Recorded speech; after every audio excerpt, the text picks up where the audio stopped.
My 30-year-old son stood up at the dinner table, looked me dead in the eye and said, "You're a loser, Dad. From now on, I'm calling Dylan father." The room fell silent. My daughter gasped, but me, I did not flinch. I just sipped my water and made a decision that would change everything.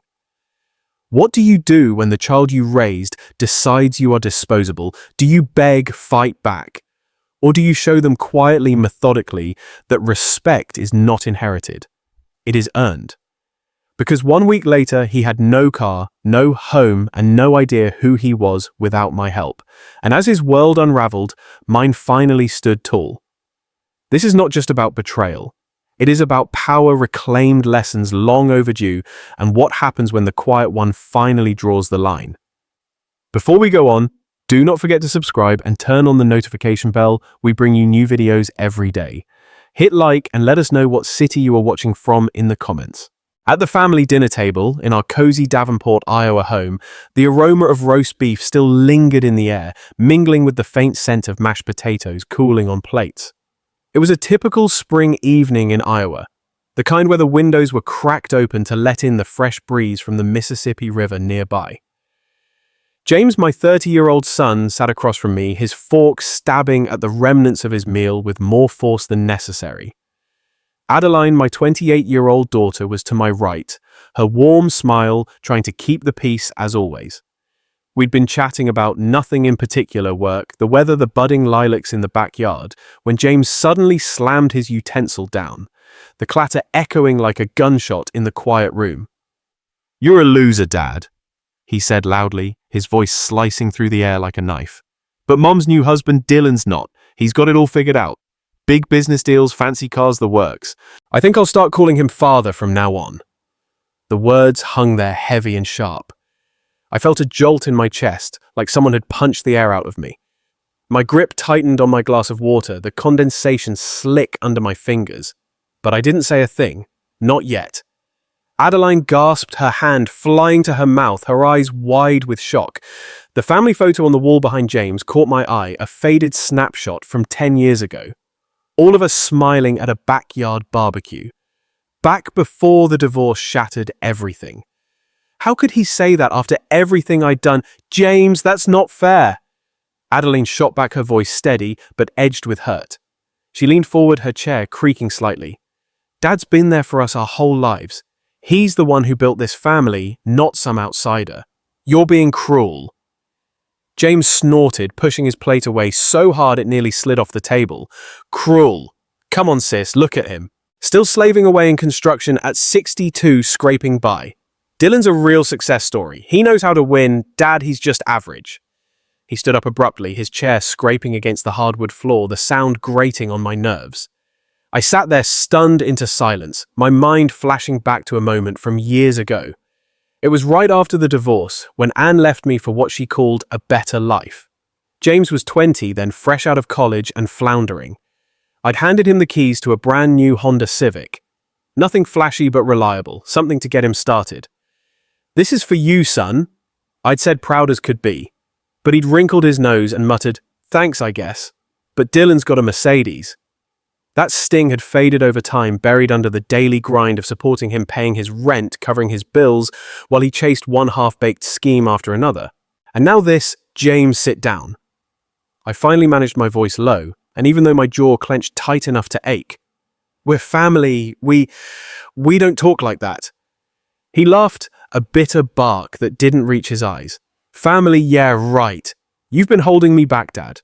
Dylan's the one who gets it. He's offering real advice, real opportunities. You're just obsolete."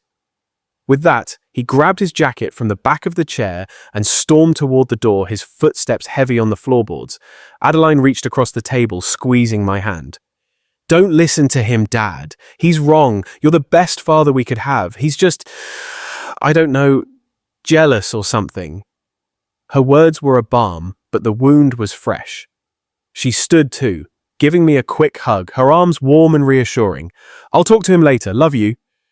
Then she followed him out the front door, clicking shut behind her, leaving the house in eerie silence.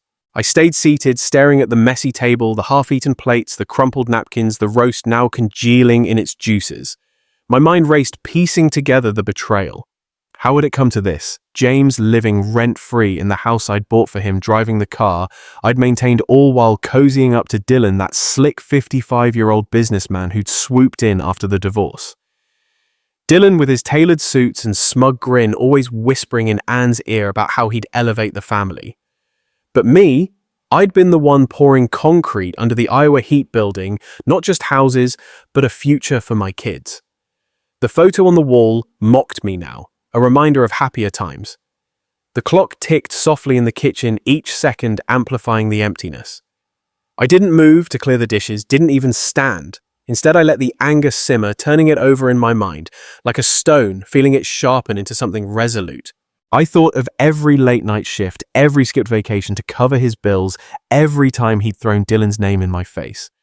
Enough was enough. If James wanted to call me a loser, he'd learn what life without my support looked like. It was time to draw the line. The night air in the backyard was crisp, carrying the faint scent of blooming lilacs from the neighbor's fence. I left the table as it was the lights still on in the dining room, casting a warm glow through the sliding glass door. Grabbing a beer from the fridge, the cold bottle sweating in my hand, I stepped outside, the wooden deck creaking under my weight.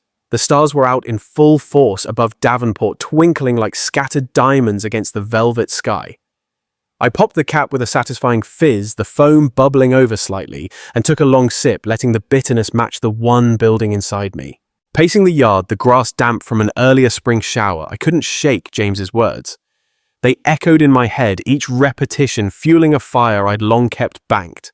Sitting on the old patio chair, the one I'd built myself years ago, its paint chipped from seasons of use, I stared up at those stars, my mind drifting back. It was like they were pulling memories out of me one by one. I remembered the day I bought James that house 5 years after the divorce. He was 25, bouncing from job to job, always with excuses. "Dad, I need stability to get on my feet," he'd said over the phone, his voice pleading. So I did what any father would. Dipped into my savings, put down the payment on a modest 2-bedroom in a quiet suburb not far from here. The mortgage was in my name, of course. His credit was shot. "This is your chance, son," I told him as we stood in the empty living room, the fresh paint smell strong in the air. He'd grinned, slapped me on the back, but within months the payments started coming from my account alone. Just this once, Dad, became just until I land something big. And Dylan, he'd been lurking in the background, even then taking Anne on lavish trips while I footed the bills for our kids. Another sip of beer, the cool liquid grounding me as indignation rose. Flashback to last Christmas. James unwrapping the envelope I'd given him, inside a check for his car repairs. "Thanks, but Dylan's talking about investing in my ideas," he'd said, dismissively folding it away. Dylan's ideas. Always Dylan's. That man had charmed his way into my ex-family's graces, positioning himself as the hero while I was the foundation they stood on.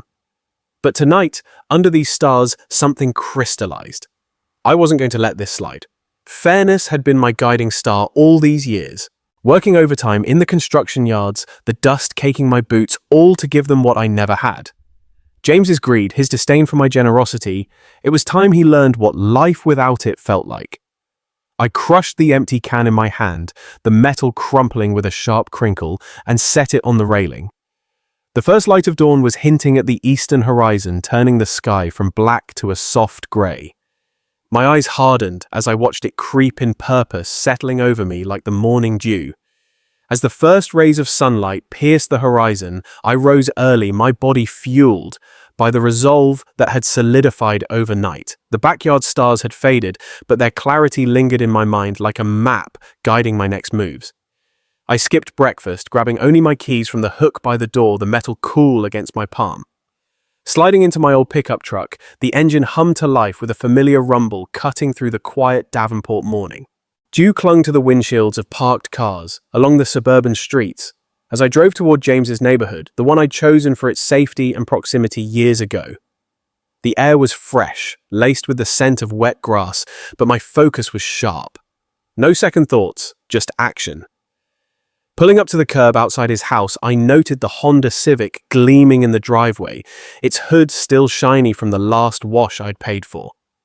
The house itself looked lived in, but unkempt curtains drawn against the morning light. I stepped out my boots, crunching on the gravel path, and knocked firmly on the door 3 solid raps that echoed my determination.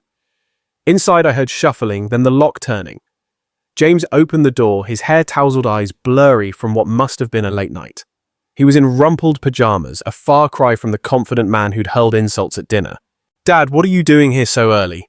he mumbled, rubbing his face, surprise mixing with irritation in his voice. I didn't mince words, standing firm on the porch. "I'm here for the car keys, James. Hand them over." He blinked, then laughed a forced, incredulous chuckle that grated like sandpaper. "What? No, that's my car. You gave it to me." "Gave it to you?" I repeated, my voice steady, though a flash of memory hit me as I glanced at the Civic. It was the day I'd surprised him with it pulling into our old driveway with the new car bow on the hood, like in those commercials. He'd been 22 jobless after dropping out of community college. "This will get you started, son," I'd said, beaming. But he'd shrugged, saying, "It's okay, I guess. Dylan's got something flashier in mind for me someday." That casual dismissal had stung, but I'd brushed it off, wiring money for insurance every month since. Now, under the morning sun, that memory fueled my resolve. "It's registered in my name." I continued, pulling out the folded registration from my pocket, the paper crisp. "I've paid every bill, every repair. It's mine, and I'm taking it back." James's face hardened, his stance shifting as he gripped the doorframe. "You can't just show up and take it. That's theft." I stepped closer, my gaze level with his. "No, son. Keeping it without permission. That's theft. Give me the keys or I'll call the police right now. Let them sort it out." He hesitated, eyes darting to the car, then back to me. A neighbor across the street paused while watering her flowers, glancing curiously our way, the hose dribbling water onto the sidewalk. The tension-built birdsong in the trees contrasting the standoff. Finally, with a muttered curse, under his breath, James disappeared inside, returning with the keys dangling from his hand. He thrust them at me, his fingers trembling slightly. "Fine, take it. But this is low, Dad, real low. Dylan's right about you. You're just bitter." I took the keys without a word, feeling their weight a small victory in my palm. Sliding into the driver's seat, the leather familiar under me, I started the engine. It purred smoothly thanks to the tune-up I'd funded last month. James stood on the porch, fuming, arms crossed, as I backed out. In the rearview mirror, he grew smaller, but the fire in his eyes lingered. Driving away the streets of Davenport, unfolding before me past the budding maples and quiet homes, I felt a surge of momentum. The dashboard clock ticked forward, and my thoughts shifted to the next step. Downtown wasn't far, and the bank opened soon. This was just the beginning. The drive to downtown Davenport took me along familiar routes, the Mississippi River glinting to my left under the rising sun. I parked the Honda in the bank's lot, the asphalt still cool from the night, and grabbed my folder of documents from the glove box. Statements, deeds, all meticulously organized. Walking through the glass doors, they swung open with a soft whoosh, reflecting the clear spring sky. Inside the lobby was hushed, the tile floor echoing my boot clicks as I approached the teller's counter. A young woman in a neat blouse looked up her computer screen, flickering with the bank's logo. "Good morning, sir. How can I help you today?" She asked, her tone professional and neutral. I placed my ID and the mortgage papers on the counter, spreading them out methodically. "I need to cancel the automatic payments on this account. It's for a property I own, but the residence arrangement has changed." She nodded, typing into her keyboard, the clicks rhythmic. As she reviewed the details, my mind wandered briefly to the day I'd signed those papers. James had been there lounging in the real estate office, flipping through his phone while I initialed page after page. "Thanks, Dad. This place is perfect," he'd said offhandedly, not even looking up. I'd covered the down payment from my overtime savings, the construction dust still in my pores from long days on site. Anne had been gone by then, off with Dylan, but I'd wanted to give James a stable base. Now, as the teller asked for confirmation, that memory underscored the necessity of this step. "Everything checks out," she said after a moment printing a form. "You'll need to sign here to stop the transfers. We'll notify the resident via mail, but it might take a few days." I signed with a firm stroke, the pen gliding smoothly. "That's fine. Thank you." As I gathered my papers, my phone buzzed in my pocket, an insistent vibration that cut through the lobby's calm. I stepped aside to a quiet corner near a potted plant with glossy leaves and answered. It was James, his voice exploding through the line before I could speak. Dad, what the hell? The bank just called, said payments are stopping. You're evicting me. This is my house. I kept my tone even, gripping the phone tighter, the plastic warm against my ear. It's my house, James. My name on the deed. My money keeping it afloat. You were never a tenant on paper, just a guest I allowed to stay with every bill in my name. You've had years to step up. His breathing was ragged, the anger shifting to something desperate. You can't do this. Where am I supposed to go? This is cruel. You're ruining my life over one comment. One comment, I echoed, pausing as a passerby in the lobby glanced over, overhearing the raised voice on speaker. It's years of taking sun, years of me building while you lean on Dylan. Time to stand on your own. He pleaded now, his words tumbling out in a rush. Wait, Dad, let's talk. I didn't mean it. Dylan's been helping, but please don't do this. I hung up the click final, but his desperation echoed in my mind. Sliding the phone back into my pocket, I felt a text alert vibrate, likely from him again, or maybe someone else he'd roped in. As I pushed through the bank doors, the sunlight hit me squarely, and I wondered who he'd turn to next.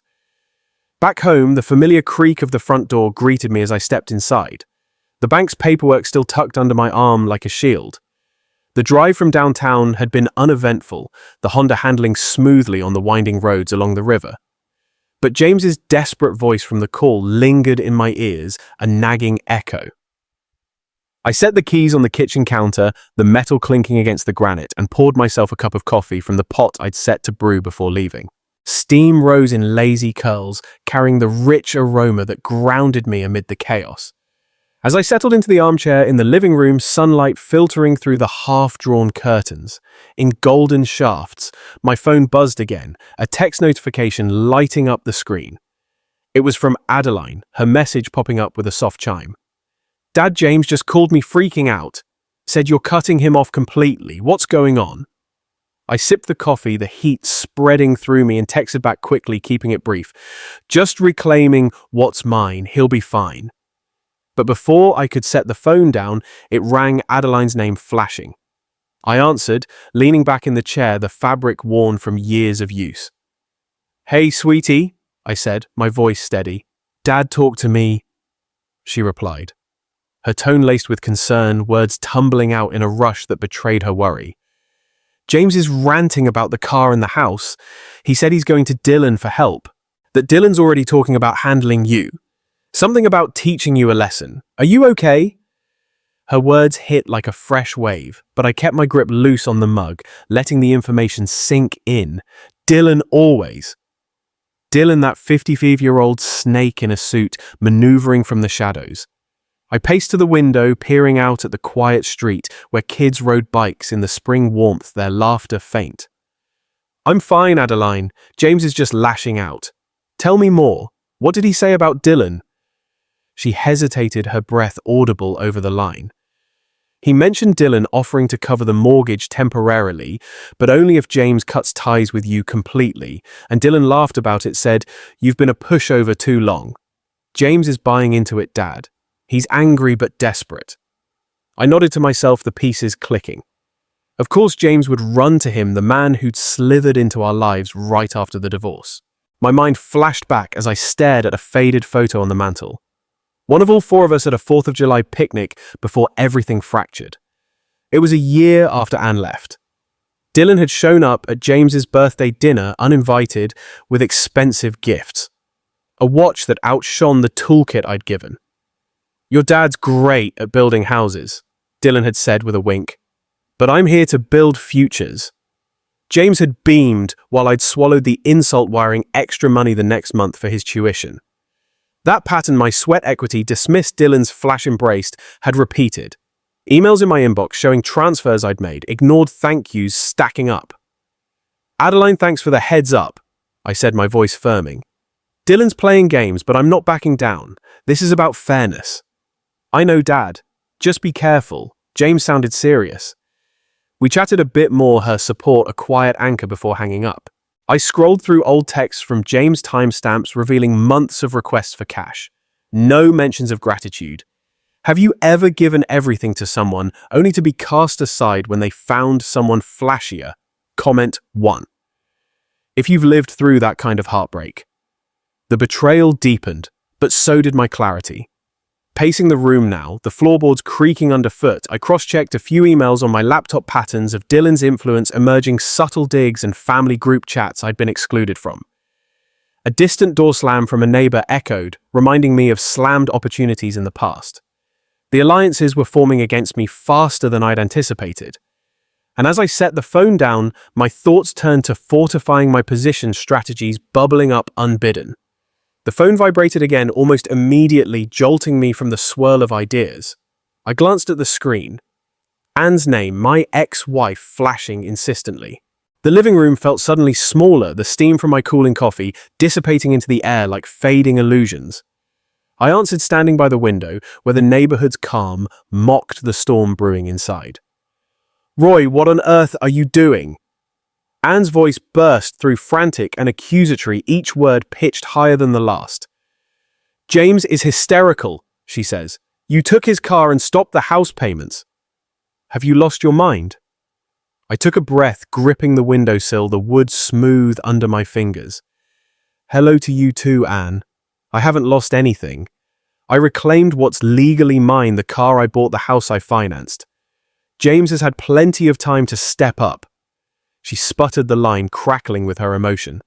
"But he's your son. You can't just throw him out like this.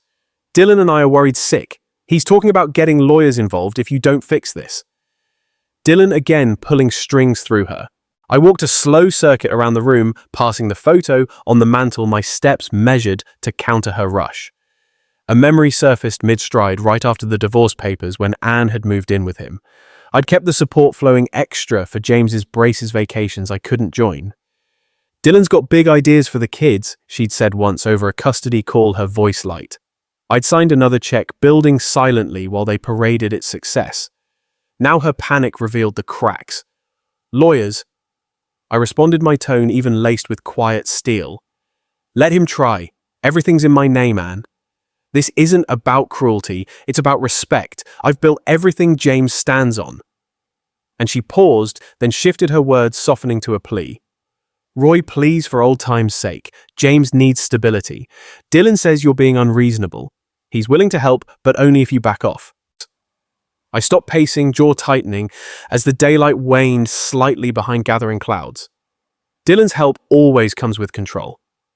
"Tell them both, I'm done being the silent provider. James learns now, or he keeps leaning forever."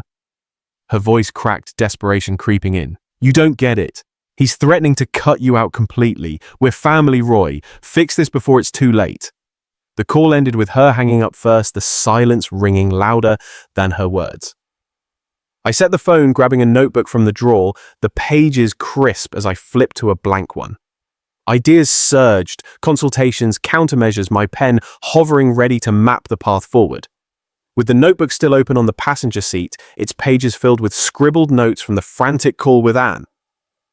I fired up the truck's engine, the familiar growl cutting through the quiet afternoon in Davenport. The spring sun hung low, casting long shadows across the dashboard as I pulled out of the driveway, flipping through my phone's contact list at a red light downtown. And my thumb paused on the lawyer's number, an old acquaintance from construction deals gone south years ago. No time for hesitation. The alliances against me were tightening and I needed fortifications. The light turned green and I accelerated toward his office on the edge of town. The river's gleam, visible in the rear view, a reminder of steady currents beneath the surface. Arriving at the modest brick building, I parked and stepped inside. The waiting room scented with fresh coffee from a pot brewing in the corner. The receptionist nodded me through, and soon I was shaking hands with Tom, the lawyer, his grip firm across a desk cluttered with files. "Roy, what's the trouble?" he asked, leaning back in his creaky chair, eyes sharp behind wire-rimmed glasses. I laid out the essentials, the car reclamation, the mortgage halt, the brewing threats from James and Dylan, keeping my voice level, hands folding the notebook open to key points. "I need to know my protections. Assets are in my name, but they're talking lawyers. And Dylan's business. Any vulnerabilities there?" Tom scanned the deeds I'd brought, his pen tapping rhythmically. "Smart move consulting now. The house and car, solid. Your ownership's clear. But if they push for emotional distress or undue influence, we'll counter with records of your support. He paused, flipping pages. As for Dylan, public records show his company's had some tax liens. Nothing major but leverage if he escalates. I'll draft cease and desist letters just in case. We dove deeper, his questions probing like a foundation check. Any shared accounts, joint ventures?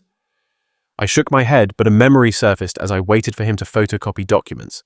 The day Dylan first met James at a family event post-divorce, handing him a business card with a slick smile. Stick with me, kid. Your dad's good with hammers, but I build empires. I'd overheard swallowing pride while signing another check for James's rent. Now Tom's advice crystallized that into strategy. File for full title transfer on the house. It'll force their hand. Leaving with a folder of prelim drafts, the hallway's echo mirroring my solitary steps. I felt empowered, the weight shifting. But one stop wasn't enough. I drove straight to the accountant's office across town, the truck's tires humming over familiar potholes. Parking in the lot shaded by budding oaks, I entered the sterile space, fluorescent lights buzzing overhead. Ellen, the accountant, greeted me with a nod, her desk a sea of spreadsheets. Roy, long time sit, tell me about these ties.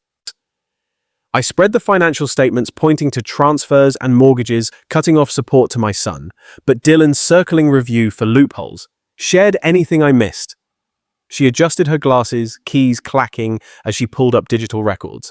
Your accounts are clean, no joints with James. But Dylan's firm, I've seen filings, some irregularities and deductions. If you're thinking audit flags, the IRS loves tips on that. Her tone was matter-of-fact but probing. Why now? Family fallout, respect overdue. I replied, jotting her suggestions.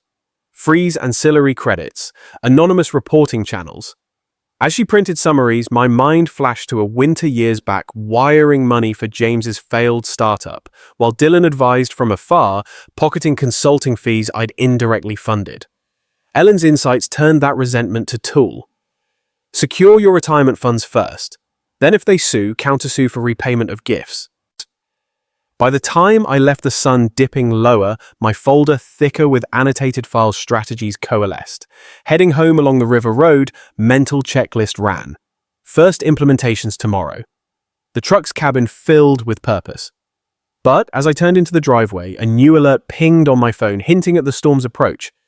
At my desk that evening, the folder from the meetings lay open under the lamp's warm glow, papers rustling as I sorted them into piles, legal on left, financial on right. The house was quiet, afternoon shadows lengthening across the wooden floorboards, but my focus was laser sharp. I logged into the online portal, first fingers flying over the keyboard to initiate the title transfer on James's house, double-checking addresses against the deeds. The cursor hovered over submit. A brief pause as satisfaction bloomed. Click and it was done. Confirmation email pinging like a starting gun. Next, the certified mail.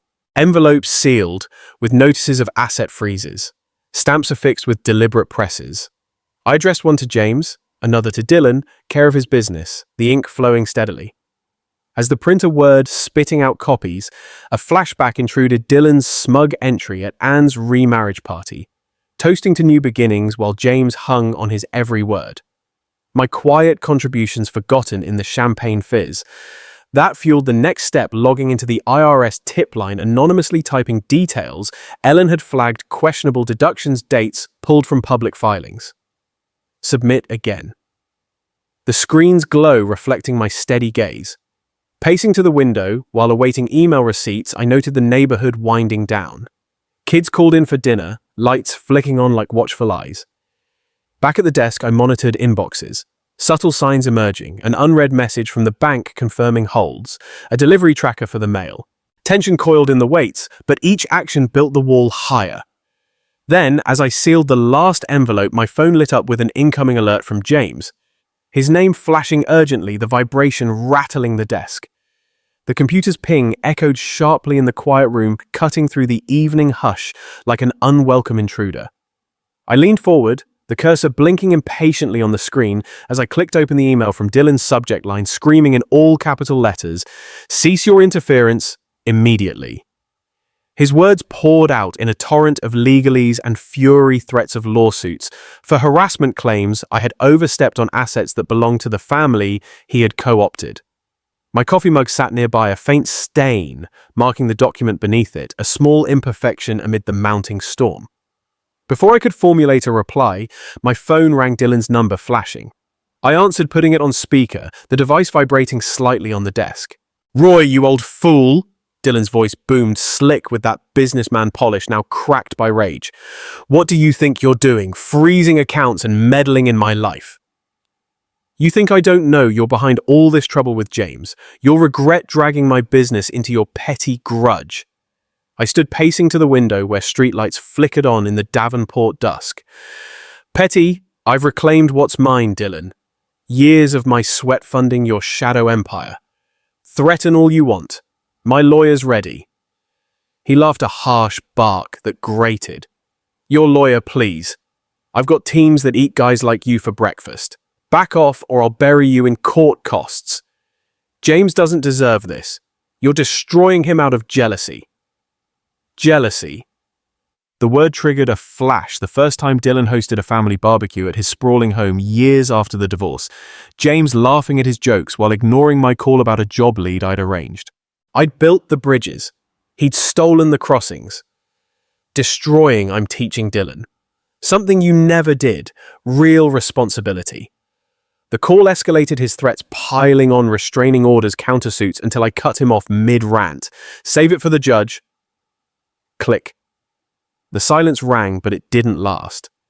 Heavy knocks pounded at the front door, vibrating through the house like thunder. I moved to the entryway, peering through the peephole. James' disheveled hair, wild eyes blazing under the porch light. Opening the door, a crack chain still latched, I faced him. "James, not a good time." He shoved against the door, the wood straining. "Let me in, Dad. This has gone too far. You took my car, my house, and now Dylan's saying audits. You're ruining everything." I unlatched, stepping back as he barreled in, his breath heavy with frustration. The living room lamp cast shadows across his reddened face, highlighting the bags under his eyes. "Ruining? You've ruined yourself, son. Leaning on me while calling Dylan father. Time to stand." He jabbed a finger at me, voice rising in jagged peaks. "You don't get it. Dylan's helping, offering a place loans. You're just bitter because Mom chose better. Admit it, bitter." Another echo of that barbecue, where Anne had whispered to me, "Dylan's good for us, Roy. Move on." I'd moved on by funding James's life from afar. Now in the heated air between us, I held firm. Chose better, I chose you. Every paycheck, every sacrifice. Dylan's help is control. Walk away from it or face the consequences alone. James paced, knocking a photo frame askew, the old family shot tilting. "Consequences, I'm homeless because of you. Fix this or I'll join Dylan's suit. We'll take everything." The standoff peaked, his shouts bouncing off walls. My response is calm, Barbs. Sue away, truth's on my side. Finally, he stormed out, slamming the door so hard the frame rattled. I watched from the window as he climbed into what must have been Dylan's loaned car tires, screeching as he sped off. The night settled, but the air hummed with unfinished business repercussions brewing just beyond sight. As the taillights faded into the dark, a delivery van rumbled up the next morning, its engine idling while the driver hopped out with a stack of mail. I stepped onto the porch, the spring sun warming the crisp envelopes he handed over, official seals glinting like badges of progress. Back inside, I slit one open at the kitchen table. Foreclosure notices spilling out. James's house entering proceedings. Eviction timeline stark in black ink. Driving by the property, later that day, the Honda's engine purring steadily. I slowed near the curb. Moving trucks idled in the driveway, workers hauling boxes under a cloudy sky, James directing them with slumped shoulders. The once neat lawn showed signs of neglect, weeds pushing through cracks like the cracks in his facade. I didn't stop, just observed from afar, a quiet satisfaction settling as the reality hit him. My phone buzzed mid-drive, James again. I pulled over near the riverbank water, lapping softly against the shore, and answered. "Dad, please." His voice cracked a far cry from last night's fury, laced with raw desperation. The eviction notice came. I'm packing everything, nowhere to go. Dylan's place is temporary, but help me out, just this once. I gripped the steering wheel, the leather worn under my fingers. A memory surfaced. James as a boy, maybe 10, clutching my hand after a storm, knocked out power, depending on me to fix the world. I had wired the generator, built the safety net. Now that boy was buried under years of entitlement. This once, it's been a lifetime of once son. Learn from this. Build your own. He bargained words, spilling in a frantic stream. I'll apologize. Cut Dylan out. Anything. Don't let me end up on the street. The plea tugged, but I held the line. Apologies don't rebuild respect. Stand up, James. Call when you're ready to. I hung up. The river's flow mirroring the inevitable pull of consequences. Consulting my lawyer via a quick text update, he confirmed. Proceedings advancing James's attempts to stall failing. Later filing away the notices in my desk drawer, the papers whispering as they settled. My thoughts expanded to Dylan's exposed flanks. His business audits looming, whispers of irregularities surfacing. The net was tightening. Phases unfolding beyond James. With the papers from James's eviction neatly filed, their edges still sharp like unresolved edges in my mind, I grabbed my folder and headed to a quiet cafe downtown in Davenport. The spring air carried a hint of rain as I parked the truck's door, clicking shut behind me. Inside, steam rose from a fresh latte on the corner table, mingling with the soft murmur of patrons flipping newspapers. I sipped slowly, the warmth grounding me as I dialed my lawyer, Tom. The phone pressed to my ear amid the clink of cups. Roy updates. Tom's voice came through crisp and ready. I've got the reports Ellen flagged. Dylan's tax discrepancies. Those shady deductions from last year's filings. I said, flipping open the folder pages, rustling softly. Time to activate. Anonymous tip to the Internal Revenue Service or through channels. He paused, papers shuffling on his end. Both. I'll handle the formal complaint through my contacts. Compliance issues like these can trigger audits fast. Send me the packet. We'll mail it certified today. I nodded to myself, jotting notes on a napkin, the pen gliding steadily. As I scanned the incriminating summary, some overstated expenses, questionable offshore links. A memory surfaced, Dylan's arrogant toast at a holiday gathering years back, glass raised high. To building legacies, he'd said, winking at James while I stood in the background, my construction-calloused hands hidden in pockets after wiring funds for their trip. He'd interfered then, positioning himself as the visionary. Now I'd exposed the cracks in his foundation. Hanging up, I emailed the scans from my phone, the upload bar filling methodically. Outside the cafe's window framed the bustling streetcars, humming by like the gears turning in my plan. Later that afternoon, monitoring from home, I noted the first ripples. A local business news clip on my laptop mentioning whispers of investigations into Dylan's firm. Clients pulling out amid rumors of fines looming. Dylan dodged my test call. Voicemail clicking on after 2 rings, his usual slick greeting now terse. A voicemail from him arrived that evening, his tone evasive, edged with strain. Roy, whatever your plan is, stop. We can talk. Settle this quietly. I did not respond, instead cross-checking databases for more leverage. The screen's glow illuminating my steady resolve. His hasty restructuring attempts surfaced in public records, asset shifts but too late. Penalties were mounting, his empire wobbling. The silence from his end grew a partial victory humming in the quiet house as I set down the phone. Driving home under the fading light, the river glinting beside the road. My thoughts wandered to potential apologies, the weight of justice settling like dusk. A tentative knock echoed through the house that evening, pulling me from the kitchen where dusk settled softly, casting long shadows across the counters. I approached the door, peering out. James stood on the porch, his posture slumped, a hesitant shadow against the twilight. Opening it, the cool air rushed in, carrying the scent of impending rain. James, I said evenly, stepping aside. Come in. He entered slowly, hands shoved in pockets, eyes downcast. The living room lamp flickered on as I switched it, warming the space with a gentle glow. He lingered near the mantel, glancing at the old family photo before speaking, his voice low and halting each word, weighted with remorse. After a sleepless night at Dylan's, surrounded by his cold luxury, James had faced the truth. Dylan's help came with strings, his promises empty compared to the years of my quiet sacrifices. The weight of the eviction notice had finally broken through James's pride. Dad, I messed up badly. The eviction crashing at Dylan's. It has all hit me. I took everything for granted. I called you a loser while living off your work. I am sorry, truly. I leaned against the wall, arms crossed, letting the admission settle. A flashback flickered James as a teenager beaming after I finished building his treehouse. The sun had slanted through the leaves that day, and we had laughed under summer skies. Those memories, unglamorous but real, belonged to us, not to Dylan. Now that innocence was tempered by growth, he had come face to face with the man in the mirror. Words are a start, son, but they are only the beginning.